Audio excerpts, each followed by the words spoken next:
Even though it's hard to imagine, the overwhelming amount of music we have available to us nowadays is only a fraction of everything that's ever been created. There's a whole other world of unreleased material from major pop stars that'll likely never get an official release. Today, I want to look at some examples of scrapped albums and the stories behind their cancellations. Number 1. Nashe by Tinashe. In 2018, Tinashe released her third studio album, Joyride. This album had a troubled development, being teased as far back as 2015. This was due to her label, RCA, not liking the creative direction she was going in, wanting more conventional pop R&B songs. Much of the original version of Joyride would be reworked into her second studio album, Night Ride, which led to that album getting little to no promotion from the label, and consequently underperforming commercially. Joyride wouldn't fare much better, peaking at number 58 on the Billboard 200, despite receiving more of a push from RCA. Tinashe seemingly wanted to move on from the drama of this era very quickly, as she released a new song only 3 months after Joyride's release. The song, called Like I Used To, is a low-key R&B ballad about her previous relationship with Ben Simmons. The follow-up single, Throw a Fit, was released 2 weeks later, notably using similar artwork, implying both would be part of a new project. The song was teased on Twitter as being the introduction to Nashe, Tinashe's alter ego, as well as the title to her next record. True to her description, Throw a Fit sees Tinashe at her boldest and baddest, with lyrics about getting lit and demanding that you buy her what she wants. It's one of my favorite Tinashe songs. I love the bratty persona she took on for it, and if this was going to be the direction the album was going to take, it would have been a serve. Unfortunately, both singles didn't perform well commercially, despite praise from critics. This led to RCA canceling the album altogether. Some of the intended tracks, such as Link Up and Cash Race, would end up on her next record, Songs For You, while another song called Gassin' Up would be re-recorded by rapper Malibu Mitch and renamed Fashion Nova. The album was evidently going to be more hip-hop influenced than her previous works, and RCA probably wasn't a fan of this direction. This is just my speculation, but I feel like RCA purposely didn't push these singles as hard as they could, so they'd have an excuse to scrap the album. I don't know if that's true, but it seems likely given their previous feelings towards her music. Tinashe split with the label in 2019, citing how she wanted more creative freedom. She'd released 2 albums independently before signing with a Nice Life recording company in 2023, who hopefully will promote her more and let her go in whatever creative direction she wants. The cancellation of Nashe was a pivotal moment for Tinashe. I remember at the time fans were so angry at RCA for the baffling mismanagement of her career. How did they expect hits when they didn't push her music? And how could they cancel an album after they barely promoted the singles? Like I Used To and Throw a Fit are both excellent and could have been radio smashes had RCA actually pushed them. The failure on the label's part to make Tinashe's music more successful did have its silver linings though. Had it not been for the cancellation of this record, she may never have left the label, gone independent, and given us the 2 albums that are frequently cited as her best. Still, while it's great that some tracks from Nashe did get an official release on Songs For You, I do wish we could have heard the fully realized version. Maybe one day Nashe will come back to pop it on the handstand once again. Number 2, Her Name Is Nicole by Nicole Scherzinger. After the massive success of the Pussycat Dolls' debut album in 2005, lead singer Nicole Scherzinger planned on making her solo debut. She announced that her solo record, called Her Name Is Nicole, would be released in the summer of 2007. The album was preceded by 4 singles, but none of them made a huge impact. The second single, Baby Love, was a moderate hit in Europe though. Unfortunately, that wasn't enough to keep her working on the project, as she decided to scrap it altogether. She'd end up returning to the Pussycat Dolls for their second and final album, Doll Domination, in 2008. Some of the songs meant for Her Name Is Nicole ended up on Doll Domination, including Happily Never After, Who's Gonna Love You, and Baby Love. The song Powers Out, featuring Sting, also got an official release on her actual debut album, Killer Love, which was released in 2011. Many tracks have leaked over the years, and show how the album was more hip-hop and R&B influenced, as opposed to the EDM-heavy sound of Killer Love. Some promotional material, such as CD samplers and booklets, were made for this album, so it clearly got fairly far in development before being scrapped. It's a shame we never got to hear this album in full. Going off the singles, it would have been a great mix of dancey, hip-hop, and R&B tracks that would have also given more insight into Nicole as a person.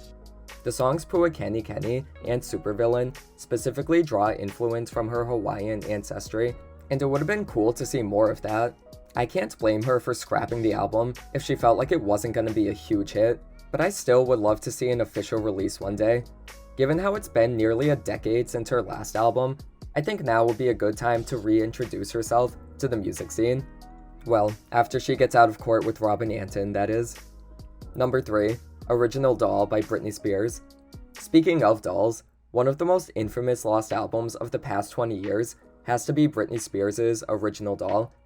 In December 2004, Britney called up the Kiss FM radio station in Los Angeles, telling them she wanted to come by to play a new song.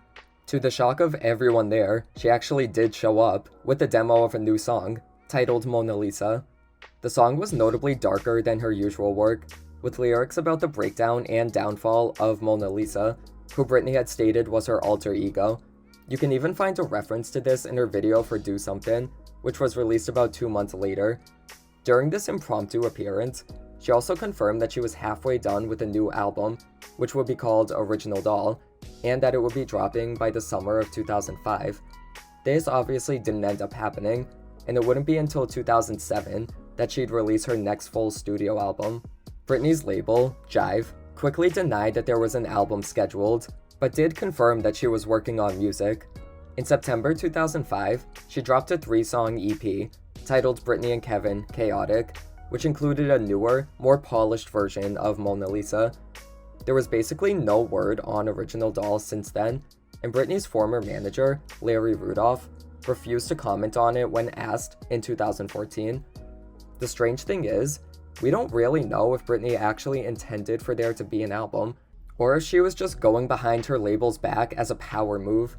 She had been vocal at the time about wanting more control over her career, so maybe announcing an album in such a rogue way was her way of asserting herself. Hell, she essentially leaked her own song, which was not easy for an artist to do back before the internet had really taken over. Some have also speculated the name itself was a dig to her label, sending the message that there's only one Britney who can't be duplicated despite their attempts. The Pussycat Dolls were about to make their debut, and Britney had even met them in 2004, so it's possible that the name was referring to this as well. There's been no confirmed tracks for this album outside of Mona Lisa, though fans have made countless mock-ups of what Original Doll would have been like, using her leaked demos from the time. There's also been speculation that a song called The Fugitive would have been a part of it, as she was photographed holding a CD with that name written on it in May 2004, though this again is unconfirmed. Also, where's that hat nowadays? I want it. While Original Doll may or may not have been an actual planned album, the story behind it is definitely interesting. I find this period of Britney's career in general to be the most fascinating. 2004 through 2006 may not have been the most eventful time in terms of her music and performances, but I feel like there was so much mystery and weirdness surrounding her personal life, and Original Doll is definitely the best example of that. Number 4, XCX World by Charli XCX. Originally meant to be her 3rd studio album, XCX World has become quite infamous among Charli fans. The album's development started in late 2014, with Charli saying it would be inspired by Japanese pop music.